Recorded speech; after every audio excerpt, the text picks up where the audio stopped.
I want to hear cannons. Downfield, pull up, ball to the 5, touchdown Tampa Bay. Mike Evans does it again. Fire the cannons, Bucs. It's first and goal. That's picked off. That's picked off. And who else? Rondé Barber. And the Tampa Bay Buccaneers may ride to the Super Bowl with that one. Third down, 18. Dropping Gannon, looking Gannon. Those up with the head. Intercepted. 30. Derek Brooks 30. Brooks to the 25. 20. Derek Brooks all the way. There it is. The dagger's in. We're going to win the Super Bowl. And there the cannons go. Fire them. Keep on firing them. Keep on firing them. Hello and welcome back, Bucs fans, to a brand new edition of the Cannon Fire Podcast, live this week for the game preview episode. The Tampa Bay Buccaneers now at 5-6, fresh off a 30-7 victory over the New York Giants. They are back in the NFC South this weekend, facing their former offensive coordinator, head coach now for the Carolina Panthers, Dave Canales, for the first time this 2024 season. And the Bucs looking to continue their winning ways, but a lot of people expecting an easy matchup this week might be in for a shock because, I mean, this always just seems to be the way things play out for Tampa Bay. This is how their luck usually unfolds. But the Carolina Panthers have been playing some inspired football these last couple of weeks. They've got a 3-8 record, but that is 2 wins in the last 3 weeks, and that loss is a 30-27 loss against the Super Bowl champions, the back-to-back defending Pat Mahomes and the Kansas City Chiefs, who the Buccaneers ran into a couple of weeks ago, and they certainly gave them a game as well. But between the Panthers defense picking up some bodies, healthy on that side of the football, and Bryce Young really starting to play well, it could be an interesting matchup this week for Tampa Bay. But with all that being said, welcome to the show. I'm your host, Rhett Matthew, joined alongside me, as always, my good buddy and co-host from BucsNation.com, Evan Wanish. Joining us today, a returning guest to the show. Last time we talked to you, Desmond, I believe it was before that final division game for the Bucs in 2023, where they had to beat Carolina to clinch the division. It was a 9-0 victory, but it was a very frustrating afternoon for the Buccaneers. And again, I feel like that could be the tone for the game this week if they don't show up ready to play. From Bleav in Panthers, ladies and gentlemen, Desmond Johnson back on the Cannon Fire Podcast. Desmond, how you doing, my friend? Happy Thanksgiving. Happy Thanksgiving. Happy Turkey weekend to everybody. Doing good. Doing better than I was a month or so ago. That's for sure as an NFL fan. There's no better feeling than being able to watch your team play and not be bored while it's going on. So the Panthers have had a very roller coaster type of season, but we've kind of come to expect it here in the Carolinas, I guess. Yeah, the Bucs, obviously had their ups and downs so far this season, but I think for the Panthers, this year was going to be interesting no matter what. New head coach, you kind of move on from, I mean, last year was a journey in itself, too. You consider Bryce Young's rookie season, how that had played out, the coaching change halfway through the season, and then putting together a new staff for the 2024 season. New coach in Dave Canales, former Buccaneers offensive coordinator, was here for a season. A lot of people credited him with Baker Mayfield's turnaround in the Buccaneers offense, although there were a couple of things that you could criticize about a first-year play caller. I mean, for the most part, they played well enough to get him hired in Carolina. And I guess we'll just open things up. It's been quite a journey with not only Bryce Young, but now in 2024 with Dave Canales. They are really starting to come around and play for their head coach, it seems, these last couple of weeks, really rallying around their guy. And listen, it's no secret, we've been not somewhat critical of Dave Canales because we don't spend that much time talking about Dave Canales, but I think to see the Panthers come around at this point in the season really says something. What's the tone of this team with a 3-8 record right now? You do have a big-time division game this weekend, but guys are getting healthy. Your young quarterback's playing better, and I think right now, how do they balance winning football games now, but continuing to develop this roster for 2025 under Dave Canales? Your thoughts on how this whole thing's going? Well, for starters, I do think that General Manager Dan Morgan and owners David and Nicole Tepper have finally found themselves a coach. I think Dave Canales is going to be the guy that's going to be here for the next 5, 6, 8 years. There's just something different about the way he's approached this roster and this team building than Matt Rule or Frank Wright, for that matter. The players have bought in, and they never fully bought in with Matt Rule. You kind of tell The talent level was higher here. I mean, we still had Christian McCaffrey, DJ Moore was still here, Brian Burns was still here, Frankie Lou. Like the talent was much more when Rule had the team, but you never really caught the sense that the team fully bought in on him. And Cam Newton actually echoed that on his way out when he came back the second time, that there was guys in the locker room that hadn't fully bought in. He said that it was kind of a throwaway quote, but looking back on it, he was spot on. They never really bought into Matt Rule. He's kind of got a used car salesman thing going on, and they just never really caught on with him. The Frank Wright thing was a disaster. So I've given Bryce Young a mulligan for last year because he literally had 3 or 4 different play callers over the course of the season. It's miraculous he got out of that year without getting hurt, to be honest, the way the offensive line was and the play calling was all over the place. This year, they've actually established a bit of an identity.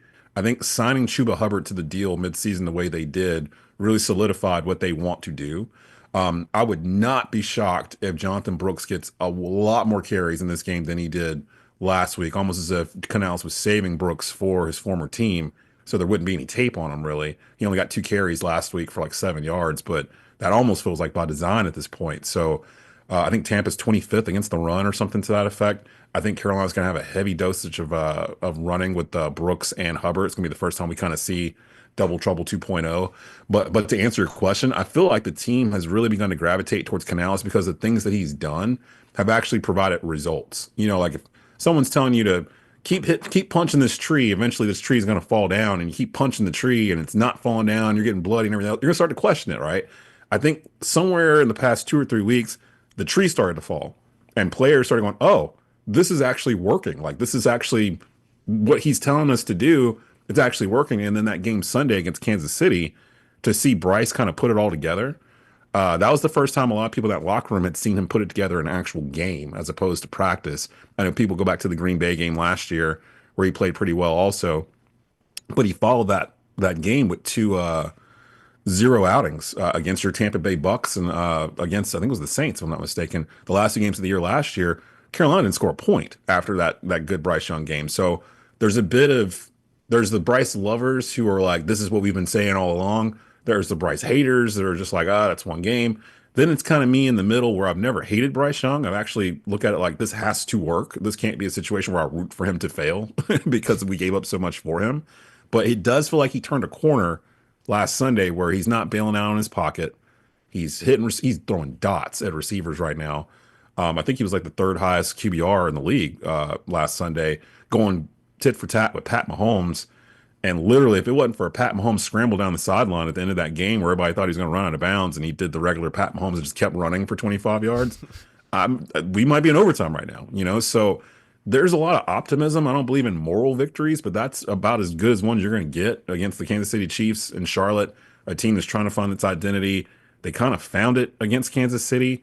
They clean up some things, and I think they're going to go into this Tampa Bay game with their hair on fire. Like, I really feel like they think they can kind of start making a statement going forward this last third of the season, and they're getting healthy too. So there's a lot to be optimistic about in Carolina, not just this year, but going forward. And this Tampa game will be the first step to see, was that a fluke that Bryce just had on Sunday, or does he get it? Did it click while he was sitting on the sideline and Andy Dalton was playing? Yeah, I think the analogy you made about, punching the tree, right, and it finally getting to fall down, I think it's important. And there's a lot of fans out there that think, a rebuild is, be terrible for 3 straight years and get all these draft picks and this and that, and then you'll be good. Winning, though, right? Winning at certain points is important. And it's just for the reasons that you said, because eventually, the message kind of runs stale if it doesn't work in some type of results. Organizations sometimes, okay, maybe they go into a rebuild, but these players aren't going to, right? These players are not going to give up. They want to go out there and win. It's their livelihoods, that are out there right now. So they want to go out there and win. And I think, a win and you hear it all the time from people, beat reporters that have been in locker rooms for 30, 40 years. They say, the vibes are just that. It's always different whenever you go into a locker room, the week after a win, right? It's a different feeling. Everybody's happy for a week. And it's a different feeling, especially when your Carolina had a rough year last year, right? Last year did not go the way that anybody really wanted it to. Of course, you're firing Frank Reich midseason, Bryce Young's rookie season, like you said, was really up in shambles pretty much because there's not really much success you're going to have with a rookie having that much turnover in his rookie season. And then this year, they get off to a little bit of a rough start, and they're sort of rallying right now, right? So obviously beat New Orleans, a big divisional win there, then beat the New York Giants over in Germany, and then play the Kansas City Chiefs really tough. And that game that could have gone overtime. And the Panthers had multiple times in that game when they faced a do or die situation. They faced a couple of fourth downs. They had to get the 2-point conversion as well to tie the game. It wasn't like they scored the touchdown that you tied the football game. You had to do a little bit more than that. So they're playing some of their best football, really, I think, in the last 2 years or so. I think this is some of the best football you've seen from the Panthers in a while. Yeah, I would agree with that for sure. And two things off of what you said, Evan. My partner, Jonathan Stewart, the Panthers all-time leading rusher and co-host on Bleav in Panthers, whenever tanking comes up, he gets very adamant. And very much so because this is different than basketball. Basketball, it's a team of 12 guys. You can kind of manipulate the roster where you're just not going to win games, like a la the 76ers, the whole tanking thing they did basically. But you can't do that in football. There's 53 guys on the active roster. And the thing that people always forget when they're looking at Tankathon or all these other places, and they get mad when Carolina wins games or whatnot, they tend to forget there's other players on this team. The average NFL career is like 2 or 3 years. Like, these guys have tape they have to put out. Like, say the team's not winning, these guys still need to get employed someplace. It's not just the top 3 or 4 guys on the roster. We're talking about the bottom 10 or 15 that may not even be on the roster next year, but they need tape to make sure that they can show the next team that they can play. And if they're out there, if they're being told to tank and they're out there playing bad on purpose so that the team can get a high draft pick, like singular, then what are we doing here? Like, that's not how you build a football team. People forget Christian McCaffrey was the 8th overall pick in the NFL draft the year he came out. He wasn't the number 1 overall pick. He was the NFL most valuable offensive player last year. It doesn't have to be the number 1 pick or number 2 pick in the NFL draft. You just need to have somebody that knows what they're doing when they're drafting, like who they're going after, and be able to scout and get those quote unquote dogs that Dan Morgan is looking for that resemble previous Carolina Panther players, whether it's Moose Muhammad or Steve Smith or Stu or Jake Delhomme, the ones that are gritty and have a personality and come with it in a certain manner. You guys know, like when Cam Newton was here, playing the Panthers was a different experience. Like, you knew going into that game, regardless of what he had at his disposal, it was going to be a game. Like, we had a shot to win anytime he was out there, pretty much. I hated watching Cam Newton against the Bucs. Yeah, and he would have a ball. Like, they would all have a ball. Like, and it was a certain swagger that they carried. That's what Dan Morgan's trying to bring back in here. That's why they keep bringing Panther legends back to the stadium to kind of get that rebuilt again. And that's starting to grow. Like, that's really starting to grow. They kind of tried to manufacture it last year with the whole Frank Wright thing. Lived here for 20 years, first quarterback in Panther history, yada, yada, yada. But they were really just smearing a coat of paint on a busted car pretty much at that point. This year, they finally kind of stripped the whole thing down and are starting to rebuild it from the foundation instead of starting from the roof. And instead of chasing quarterbacks, like, it seems like they're doing the right thing with Bryce, sitting him, letting Canales have the decision to sit him after week 2, after his god-awful play those first 2 weeks, because he looked like he didn't look like he was a high school quarterback those first 2 weeks. Like, it was awful. And for him to sit down and have the luxury to have a vet like Andy Dalton come in, take the wheel, and let Bryce see it from the sideline and just watch it and let the game slow down for him. He's gone through so much in terms of coordinators and different playbooks and all this stuff in the past really 18 months that people kind of forget it. And now it's kind of like, okay, he's had over half a season to touch the ball, to see these things in action, to see what Andy's seeing, to see it in practice, and then get back in. Really, to be honest, all this happened because Andy Dalton got in a car accident. Like, we don't even know if Bryce Young would be playing right now if Andy Dalton hadn't gotten in a car accident 3 or 4 weeks ago. So just by that happening, him getting pushed back in, Canales wasn't very committal to him the past 3 weeks. Once he did get back in, it was just like a week-to-week thing. It took that performance against Kansas City to be more of an eye-opening, oh, okay, he's doing stuff now that's not just rudimentary, just regular quarterback stuff. He's like anticipating throws. He's actually anticipating the rush. He's trusting the offensive line in front of him, which is light years better than the one he had last year. He's got a run game behind him now. He's got more talent at wide receiver than he did last year. He had DJ Chalk and Adam Thielen as his wide receivers last year, basically, and Tommy Trimble at tight end. They've already, between Jalen Coker and Xavier Legette, who they moved up for to go get in the draft, Jadavion Sanders, who seems like he's going to be okay after he took that hard kind of upside down hit on a Sunday and had to go to the hospital. Seems like he's okay. Had him out for a concussion. He's upgraded tight end. We haven't even seen Jonathan Brooks yet. Like he's just got more at his disposal. And I've always said that there's a huge difference between game changers and game managers. Cam Newton had this conversation last year on his podcast, and we use the word elite too much in this sport. Like, or we say, oh, that's an elite throw, or that's an elite play, or whatever. Honestly, guys, there's like 4 or 5 elite players total in the league at any given time. And at quarterback, really, you're talking Mahomes, Lamar, Josh Allen. Josh Allen on a good year.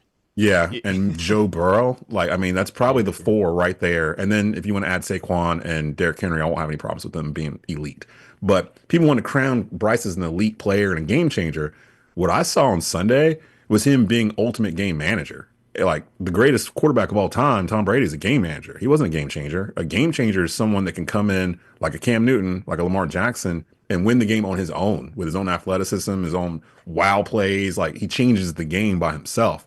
A game manager takes what's around him and manages the game and wins it. And somewhere along the way, we make game manager a bad word when it's really not. The majority of the quarterbacks in the league are game managers. And Bryce could be a really good game manager. And we saw some of that on Sunday against Kansas City. And I don't see any reason why it would stop with the stuff at his disposal. Yeah, and you talk about the prospect of a game changer. People also talk about the negative game-changing plays that can happen with a game-changing player, especially at the quarterback position. I mean, the Bucs in 2019 with Jameis Winston, 33 touchdowns, 30 interceptions in that season. They go out and they get a game manager, a.k.a. Tom Brady, and they win a championship with damn near the same roster. They make a couple of moves to shore up some positions of need, but that's what they needed. Now, Desmond, I like that I can ask you this question. You seem like the perfect guy to ask this question. You mentioned it earlier. You don't love Bryce. You don't particularly hate him. And I feel like that's the perfect point of view. When you look at the journey of a number 1 overall pick, it's always interesting, right? I think the expectations are going to be all over the place. You can look at Baker Mayfield. It took him up until last year to finally find that stable environment to look like a long-term destination, mostly because the Browns fumbled the bag. But, the way that played out led to him bouncing around the NFL and not being talked about in a very, very great light for a couple of seasons. He wasn't anything more than a glorified backup to very many people. And right now he's playing the best football of his career, a lot of people would argue. He finally has a stable environment, stable coaching staff. He did deal with the turnover and offensive coordinator, but Liam Cohen's doing a great job. So Baker's playing great football. When you look at Bryce Young, we talked about the visible improvements that you're seeing over these last couple of weeks. I think that's enough to get some of the people who have maybe sold on Bryce Young to buy back in when they can see these improvements start to happen. But as a number 1 overall pick, how does his development compare to the expectations for you, for maybe the rest of the fan base? And this is just an interesting question to me because when you ask any Panthers fan about Bryce Young, it's such a divisive topic. Like you said, there's so many people that love him. They're still holding out hope. They're still looking at the tape and they're still trying to find that silver lining. And other people have already sold on this kid as soon as he was sent to the bench earlier this year, which at this point looks like it has done more good than bad for his career. But, divine intervention, Andy Dalton getting in the car crash, neither here nor there. But the development of Bryce Young as a number 1 overall pick, what are your thoughts on how patient people should be with him right now? Well, you got to remember, what Panther fans, the last number overall pick we had was Cam Newton, and Cam was a unicorn. Like that normally doesn't happen. That type of player, that type of specimen, really. So I think expectations were high because of the way the Panthers went after Bryce Young in terms of trading up from 9 to 1, giving up DJ Moore, a bunch of draft picks. So you kind of set the table that you expect this guy to really do a whole lot coming in. But again, when he got here last year, the coaching staff and the front office were a complete and total mess. And you just can't bring along a rookie quarterback in that type of environment and expect results. It's amazing they won 2 games, to be honest, with everything that was happening last year. Things kind of settled down this year. They seem to have a better plan. Regardless of what Panther fans and the national media will joke about, David Tepper really has taken a step back from being like the Scooby-Doo villain meddling around in the roster and all that kind of stuff. They have really let Dan Morgan and Dave Canales build this on their own. Of course, he's the owner. If he wants to show up at practice and watch them practice, then he can do that. That's not a problem. But he's not up there like, hey, run this play. I saw it on Madden last night or whatever, or run that play or play this player. He's not doing that this year as much as the narrative wants to be that he is. With Bryce, again, I think the expectations were so high that they were getting a game changer because of where they were drafting him at number 1. But in actuality, he's really more of a Jared Goff type number 1, a Matt Stafford type of number 1, where, yes, he went number 1 overall in the draft. But if you surround him with players, he's gonna manage the game well enough where, yeah, he can get 350 yards in a game. Yeah, he can throw 4 touchdowns. Or we can do it for 125 and 1 touchdown and no turnover and win the game that way too. Like, it's all of it is fine. And I think a lot of fans are coming to the terms with maybe Bryce wasn't this like superhuman specimen of a pick that we thought he was, but he still can be a damn good football player. He's a former Heisman Trophy winner at Alabama, of all places. So it's not like we were picking from the bottom of the litter or anything. And it's not like the Panthers were the only team that wanted Bryce Young either. People forget that too. Houston wanted Bryce Young. Chicago wanted Bryce Young. There was a lot of teams at the top of the draft that wanted Bryce Young. Dave Canales brought him in and worked him out in Tampa the last year, the year he was there. And so he already kind of had an idea of what he could do. So we can't lose it in the sauce that Bryce is a good football player. He's just in a bad situation. And now that situation's starting to turn. And if it continues to turn the way it is, Carolina may be onto something, because now they can worry about building the rest of the team as opposed to continuously chasing a quarterback, which is what they've been doing really since they fired Ron Rivera and let Cam go. So really since 2018, they've been chasing a quarterback for the past 6 years. And you guys know it. Once you find a quarterback, hold on to him. We had Baker Mayfield and Sam Darnold here at the same time. We let them both go. So it's like, you know what I mean? Like, it's just the right situation and the right time. The right personnel around him, the right coaching staff to lead him to get that quarterback comfortable. And I think Bryce may finally be slipping into that comfort zone. Hopefully. So obviously, I want to, you talked about Baker Mayfield. I want to talk about, basically, obviously former Carolina Panther, didn't really work out there in Carolina. It comes to Tampa Bay, and plays well enough to earn a contract for this year and beyond, and is playing, just like Rhett said earlier, probably the best football of his career. I think you could really make that case. So obviously, we talked a little bit, the Panthers defense, getting a little bit healthier now. When you look at this current matchup, right, the Bucs offense versus the Panthers defense, what do you kind of see in terms of strengths and weaknesses of this Panthers defense right now, and how the Bucs may look to maybe exploit that? Because look, Dave Canales knows Baker Mayfield pretty darn well, right? That they spent it was only 1 year, but they spent a lot of time together, right? They spent almost every day together, or during training camp, during the season. So they know each other pretty well, and I think Canales could maybe provide the defense with some pointers on maybe how to slow down Baker Mayfield. Yeah, I think the secondary for Carolina is going to be really important in this game. They've been playing really well. J.C. Horn's been kind of that dude that's been on the number 1 receiver side. Expect him on Mike Evans the entire day. He was on DeAndre Hopkins all day Sunday and got a couple of questionable holding calls throughout the day. But I think that's going to be key. Dane Jackson, Mike Jackson, the guys in the back there, Xavier Woods. That secondary has been doing fairly well. And I feel like Tampa's going to try to throw it more than running the ball with Baker.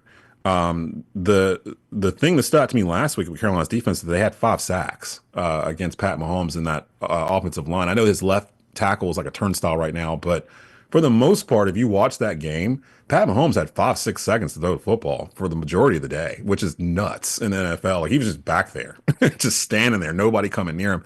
And then eventually Carolina started getting some pressure and getting on him. I think that'll be the key. With somebody like Baker, you don't really necessarily want him running around, but you don't want him just standing there either. Like, you kind of want to get him off his spot. And I think Carolina can do that. DJ Wanham, since he's come off of injury and finally got a chance to play a couple of weeks ago, he hadn't played all year.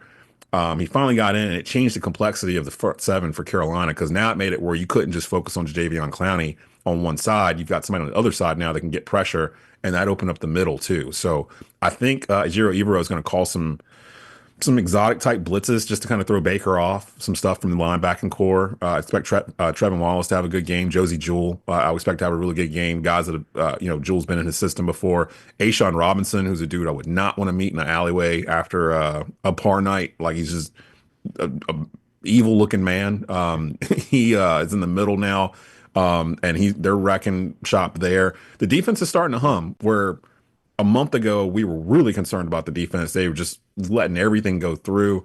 And again, it just came back to, oh, they didn't have any players. There was no players out here. That's literally all. It wasn't the scheme. It wasn't a Giro. It was the players that you had second, third string guys and practice squad players starting an NFL game. And it showed when they were trying to stop people. Their starters are back. Now, Carolina doesn't have a lot of depth, and we knew that going into the season.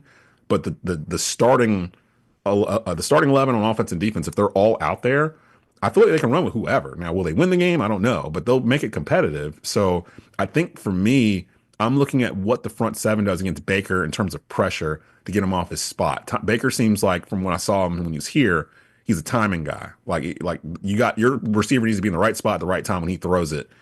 He's not necessarily going to throw folks open. He can anticipate it, but due to his size, he's got to kind of maneuver around to get in certain windows, just like Bryce does, or Drew Brees for that matter. I think that if you can get pressure to him up the middle, that'll be the key. Usually with these shorter quarterbacks, if you've got two good guards and a center, it's the Drew Brees New Orleans model. Basically, they always kept two all-pro guards and a center in front of him, so he could actually step up in the pocket and climb the ladder. If he can't do that, he can't get behind his throws, and that's when his passes start to flutter a little bit. And we saw that with Bryce all year last year because he wasn't doing that. He's got, with the Panthers, they go out and sign the top two guards and find a center and stabilizes the entire offensive line. But if you can get up the middle still on that line, it bothers Bryce and any other quarterback back there. I'm gonna say the same thing for Baker. If we can get some pressure up the middle throughout the game early and get him rattled off his spot, Baker can get erratic if he gets flustered early, and I think that'll be the key on that end. Just rattling Baker early with some pressure on the inside. Yeah. It came out, Todd Bowles confirmed today to the media that Tristan Wirfs for another week in a row is going to be a game time decision. He was gearing up and wanting to go last week, but he also had admitted that it's better for him at this point in the season to be smart, to look at the matchups and decide what the best game to come back will be. So he could not be out there for another week in a row against Tampa Bay. But I do think that you had talked about those exotic blitzes and these different defensive fronts that Carolina is going to have to send at Baker. And yeah, if it comes to putting pressure on Baker Mayfield, I do believe that's what it's going to have to come down to as well, because this offensive line last week against the Giants, who headed into that game, were second in the NFL in sacks. Like, the Bucs didn't allow him to touch Baker one time, and that was without their starting left tackle. They did a really good job at chipping guys next to Justin Skule, giving him some help in the blocking game. That interior pressure, there are a lot of guys on that Carolina defensive line who have been really good at doing that to Tampa Bay over the years. The big one on IR right now being Derek Brown, I think is, a killer for Carolina in that defensive line. So again, finding some significant pressure, I think they are going to have to throw a lot at this Buccaneers offensive line because they've been impressive this year. And, Carolina, they had, 3 or 4 sacks against Kansas City last week? 5. I think 5 sacks. Yeah, great day. But aside from that, I believe they've had a tough time getting after the quarterback this year as well. So they gotta look to build consistency there. Yeah, and a lot of it's a tale of two seasons for Carolina because, again, the first half of the season, they were so banged up that they were running second, third string guys out there on defense, so they could not get pressure on a quarterback, and quarterbacks were just carving them up. They had injuries in the secondary. Injuries really all over. Josie Jewell missed like 4 games. Trevor Wallace is playing at middle linebacker because Shaq Thompson got hurt first 2 weeks of the season, out for the year. So they've been having to figure it out on the fly. And the main difference is that over the past 3 weeks, the defense got a lot of those guys back. So I would look more at Carolina stats over the past month on defense as opposed to over the whole year, because it's really two different situations going on in terms of what the team was and what they are now.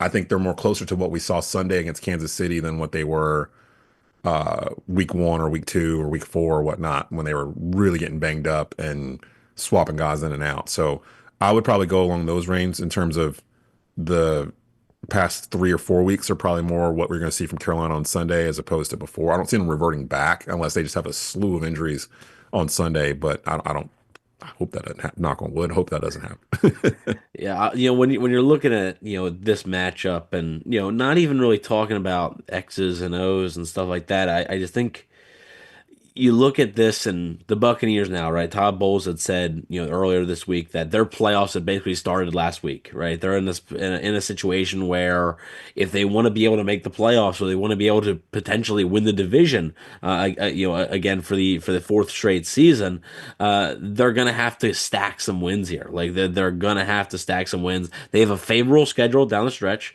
They only play one team with an above 500 record, so it is a favorable schedule. However, you still got to play these games. And I think when you're looking at this matchup, there's way more pressure on Tampa Bay than there is Carolina, right? There's more pressure. If Carolina loses, people will say, okay, well, Carolina's 3-9. Okay, they're not very good.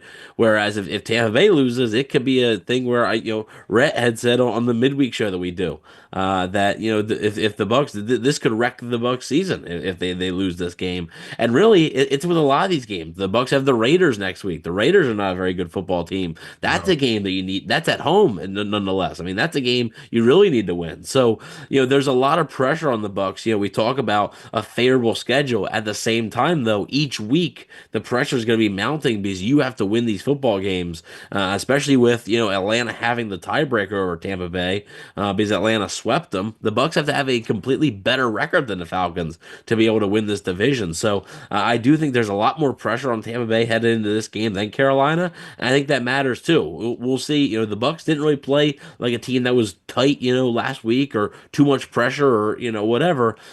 Team that's maybe trying too hard, trying to make the big play. They didn't really do that last week, and that was a good sign. But we'll see if they're able to continue that this week, because again, the Panthers could potentially be the team that's playing much more loosely. Yeah, Carolina doesn't really have anything to lose at this point, so. I think that's kind of how they went in playing against Kansas City. Like, what do we have to lose? Like, no one's expecting us to win. They've left us for dead. And it's going to be that kind of mentality the rest of the year, I think. There's not really a lot for Carolina to be. This is perfect for Carolina because of who they played last week. Like, again, they didn't win. I don't really believe in the whole moral victories thing, but the fact that they played the two-time defending Super Bowl champions and Pat Mahomes to a 27-27 tie with a minute and some change left in the fourth. And again, that game came down to Pat Mahomes doing a Pat Mahomes thing at the very end, like more than anything else.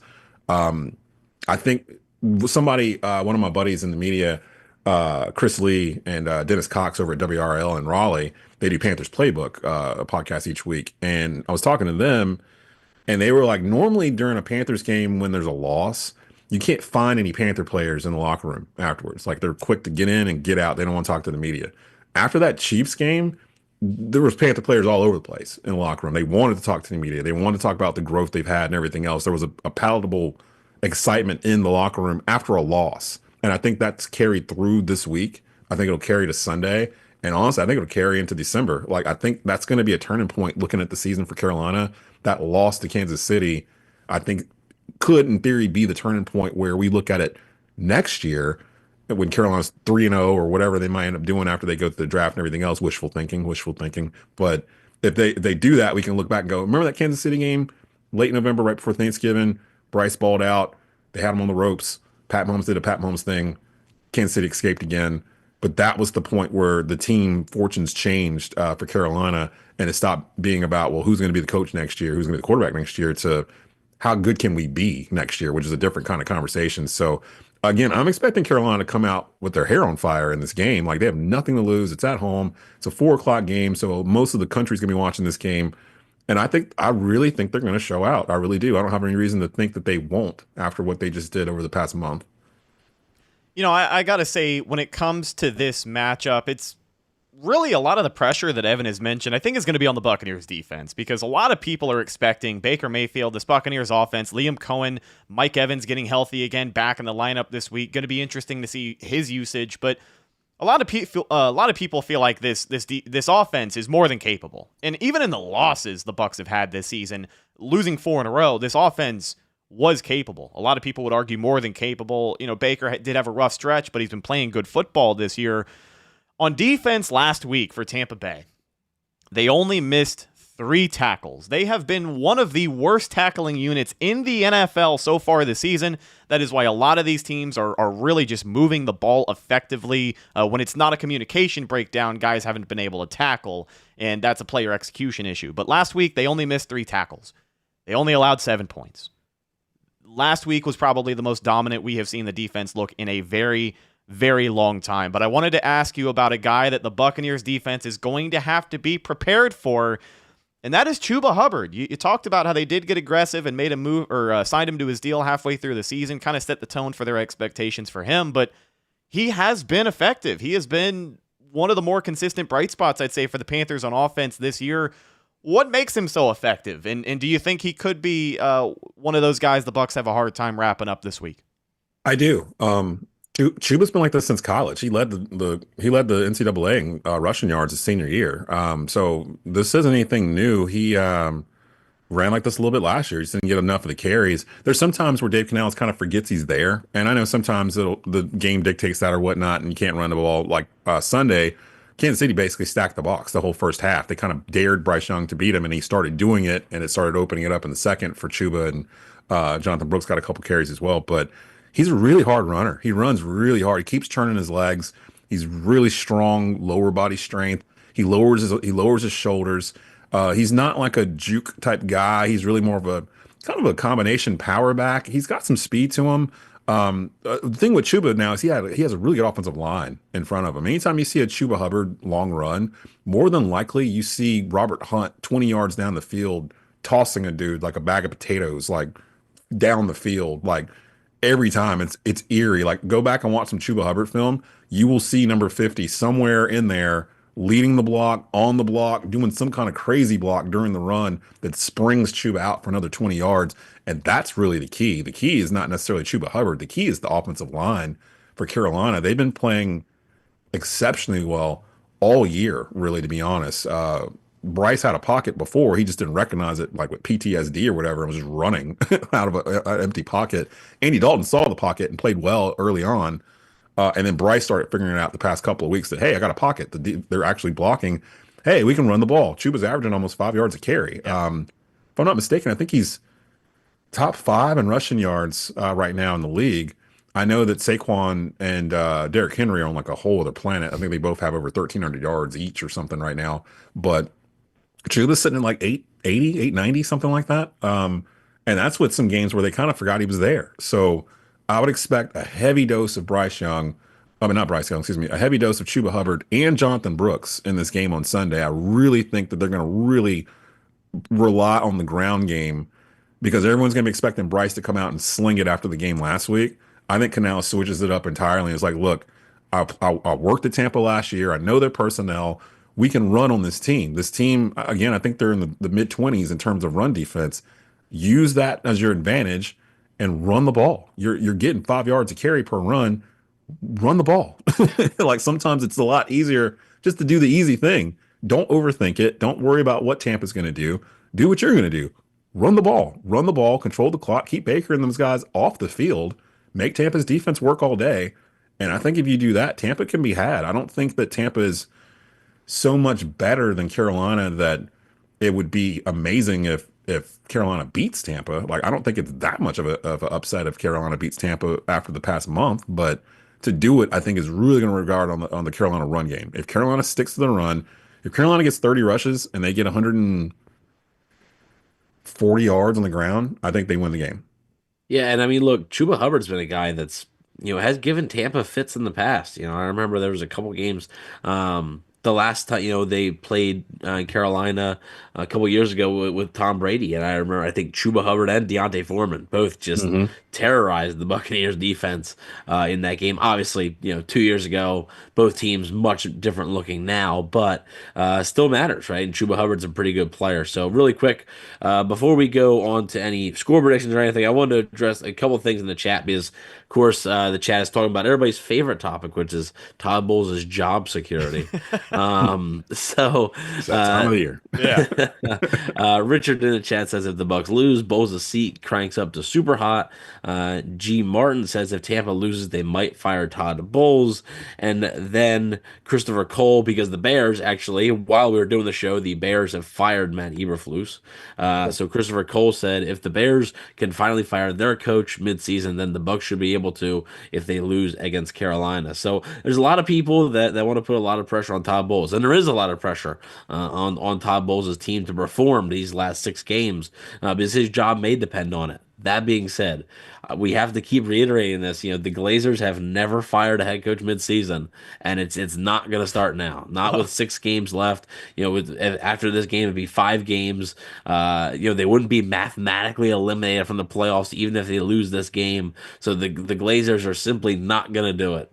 They've never done it before. I just keep bringing up they let Greg Schiano start the season 0-8, and they still kept him around and still let him finish out the entire season. So I don't really expect that to happen. So if you are waiting for the Buccaneers to fire Todd Bowles, I wouldn't hold your breath. But again, just like Red said, it's probably wrecks the season if they lose. So it would definitely hurt Bowles' job security if they were to lose this game. Well, if you want to talk about what the Bears are doing, If you want to talk about firing them, if you want to talk about what the Bears are doing, let's talk about what the Bears are doing. Okay, so they fired Matt Eberflus, but they fired him 2 hours after trotting him out to the podium to talk to the media. That's what a poorly run organization does. Did he say something else?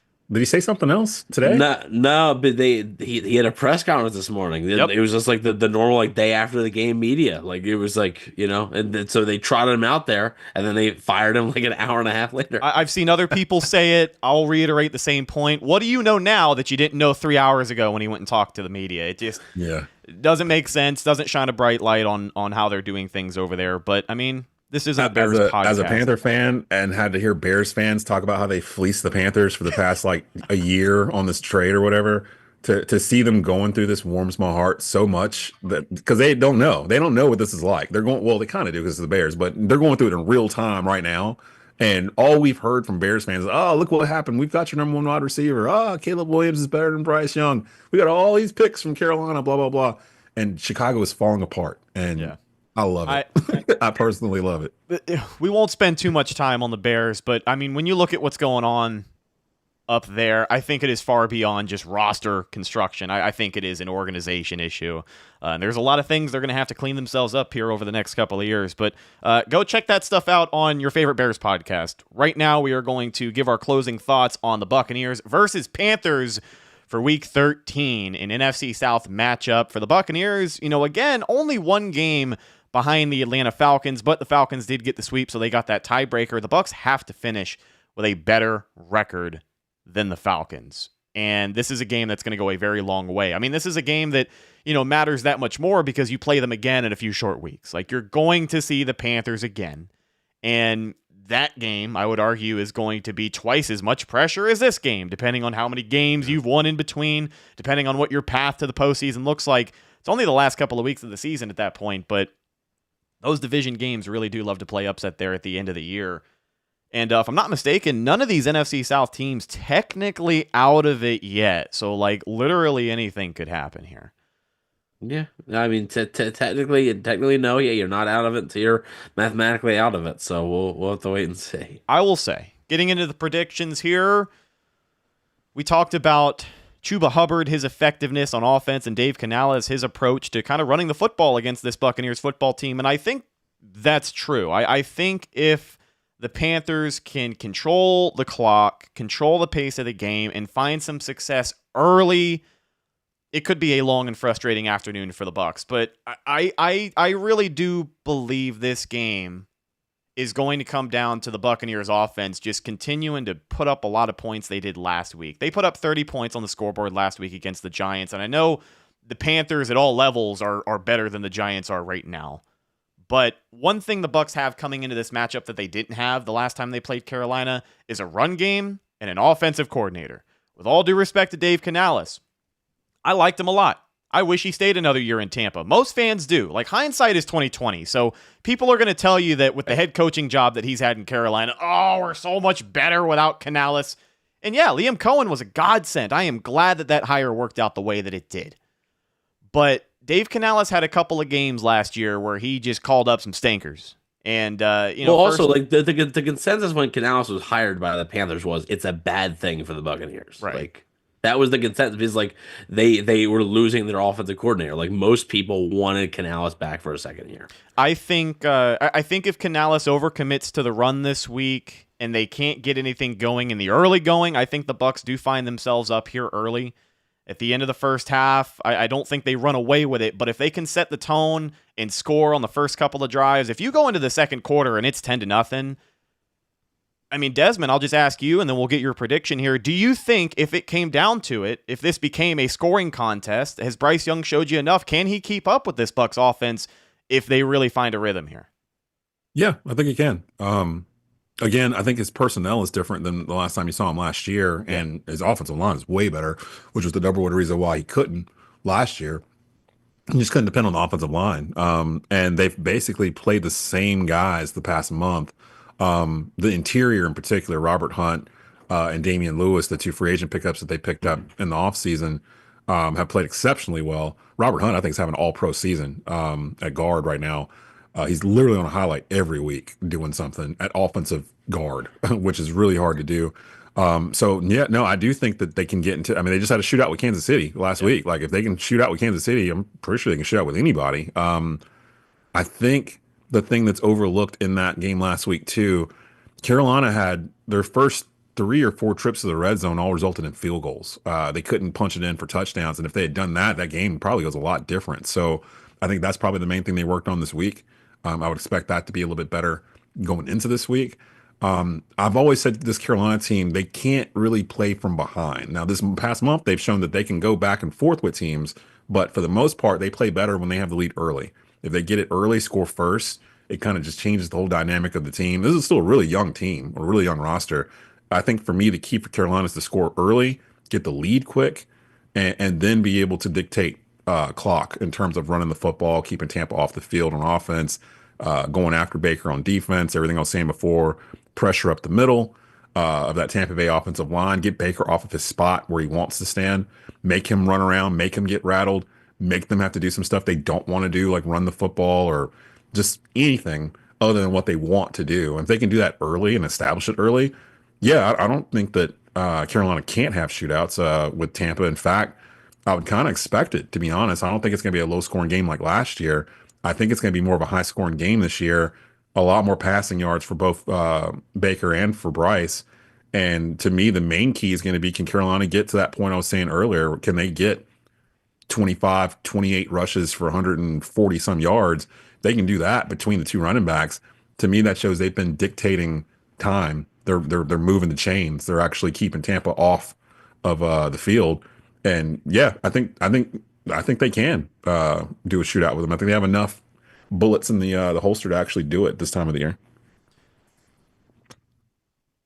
I am excited for this matchup simply because we talked about all the elements that are different between the last time these two teams have played. Carolina is getting right at the right time. I don't think a lot of people are picking them to go on a ridiculously impressive playoff run at this point, but they are setting a nice foundation for themselves and how they're going to continue to build this team in 2025 under Dave Canales. His guys are starting to come together at the right time.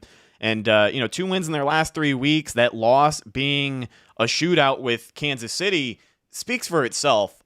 I do think in this game, the Bucs come out hot, and a couple of costly scores in the first quarter are going to allow them to keep Carolina at arm's length throughout this game. And I say that because I have confidence in this offense with the run game. I think, much like they did against the Giants last week in that first half, they can control the clock if they can continue to grind out these 10, 11, 12 play drives, keep a defense on the field.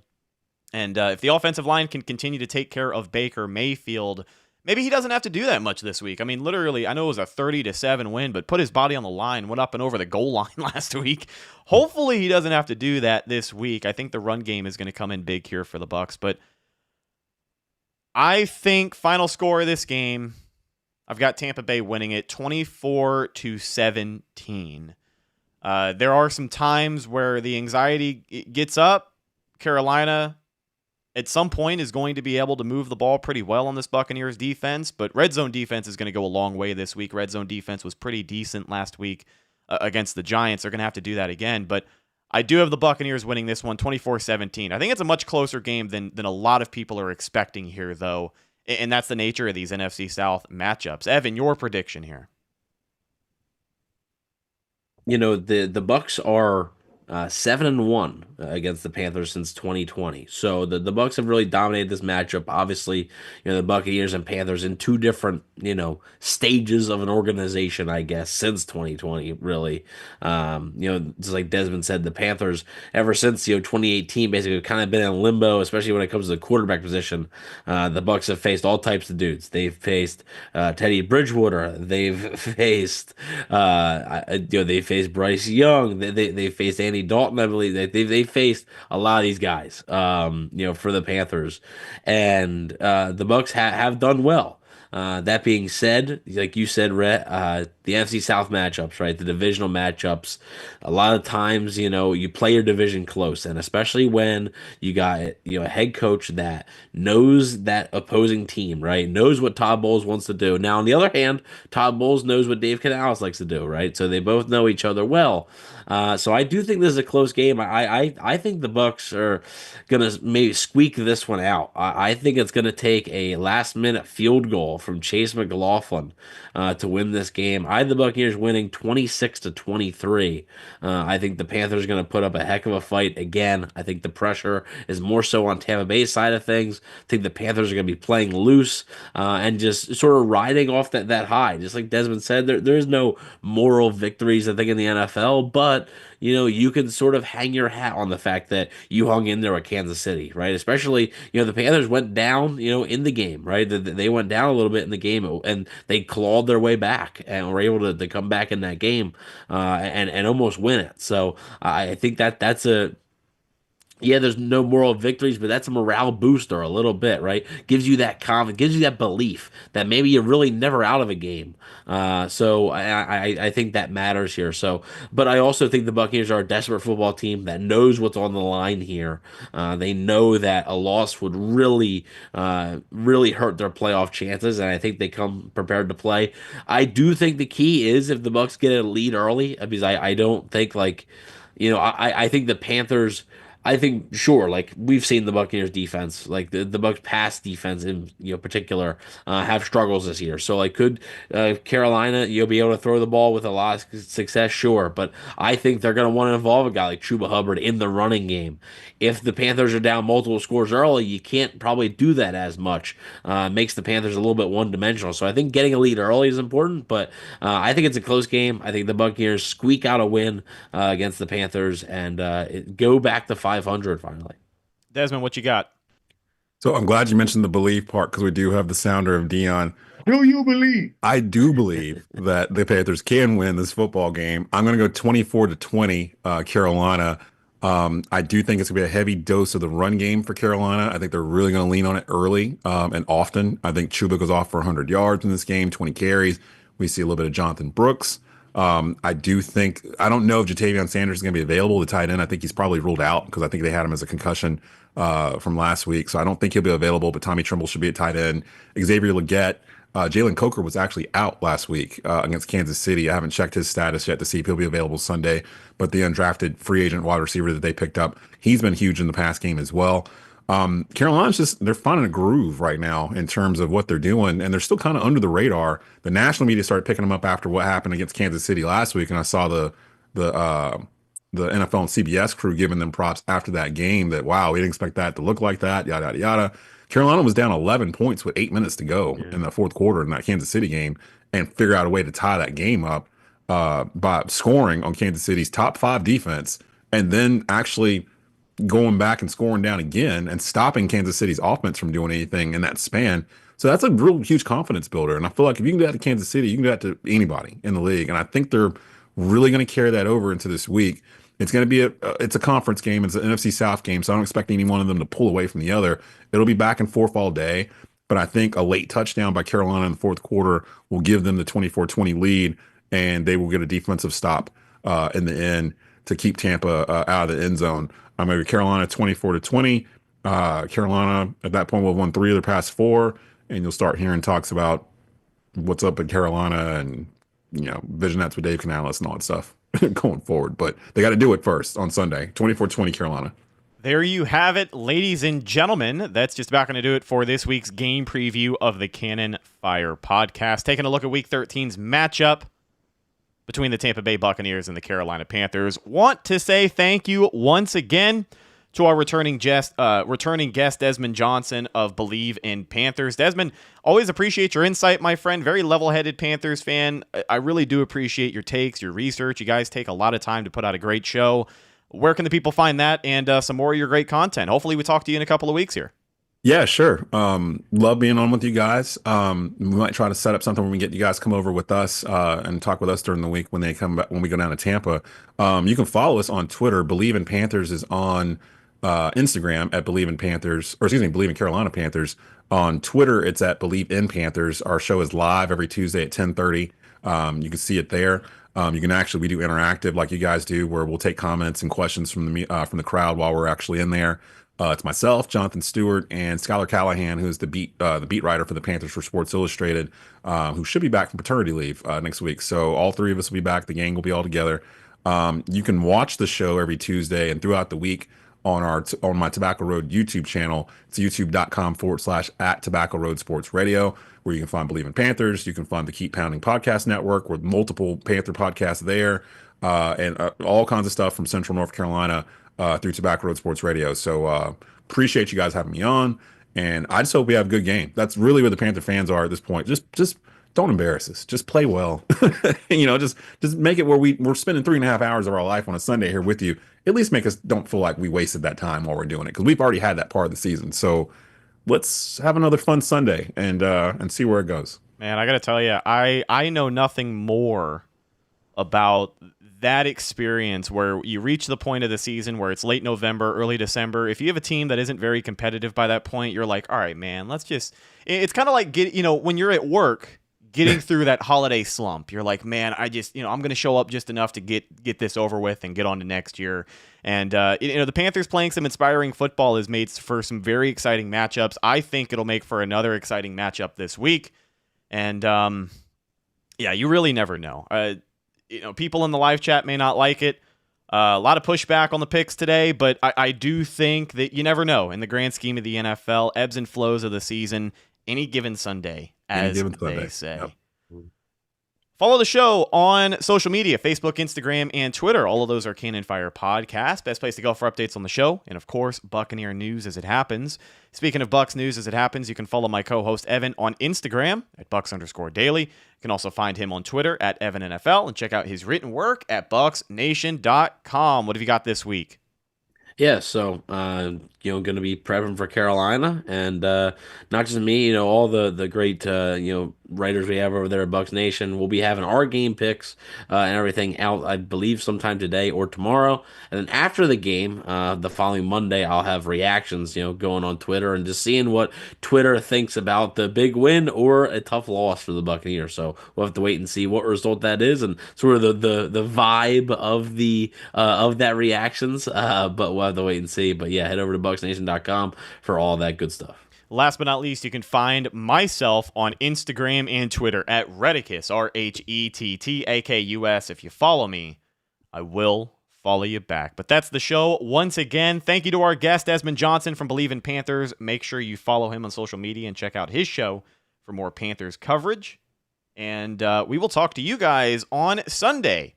Win, lose, or draw. Immediately after the game, we will be live right here, youtube.com/Cannon Fire Podcast. Don't forget, 4 o'clock kickoff this week. So if you're looking for the game at 1, you're going to look just like I did last week, looking for the Bucs on Fox when they played on CBS the whole time. I felt like a fool. We will talk to you guys Sunday. Thank you again for listening. I'm your host, Rhett Matthews, signing off from my co-host, Evan Wanish, and guest, Desmond Johnson. We'll see you in the next one. Until then, and as always, go Bucs.